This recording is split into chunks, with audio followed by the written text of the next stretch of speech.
Hi friends, మా ఊరిలో గంగమ్మ జాతర. ఈ వీడియోలో కనిపిస్తున్న ఆంటీయే ప్రతి శుక్రవారం ఆదివారం అమ్మవారికి దగ్గరుండి పూజలు జరిపిస్తారు. అమ్మవారి గుడి ముందు చిన్న నంది కూడా ఉంటుంది. చూడడానికి గుడి చాలా చిన్నదైనా కానీ కోరిన కోరికలు నెరవేరుస్తుంది అని మా ఊరి ప్రజల నమ్మకం. ఈ జాతర రోజు మా గ్రామం నుండే కాకుండా చుట్టూ ఉన్న 4 గ్రామాల నుండి కూడా వచ్చి అమ్మవారిని అధిక సంఖ్యలో దర్శించుకొని మొక్కుబడులు చెల్లించుకుంటారు.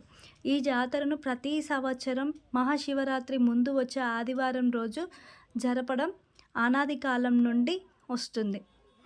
జాతర అంటే మిఠాయి, బొంగులు, బొమ్మలు కంపల్సరీ ఉంటాయి కదండి. మీ సైడ్ జాతరని ఎలా జరుపుకుంటారో కామెంట్ చేయండి. క్రౌడ్ ఎక్కువగా ఉంటుందని మేమైతే ఈవినింగ్ టైంలో వచ్చి దర్శించుకున్నాము. నా వీడియో కనుక నచ్చినట్లయితే లైక్ చేయండి, సబ్స్క్రైబ్ చేయండి, షేర్ చేయండి. Thanks for watching.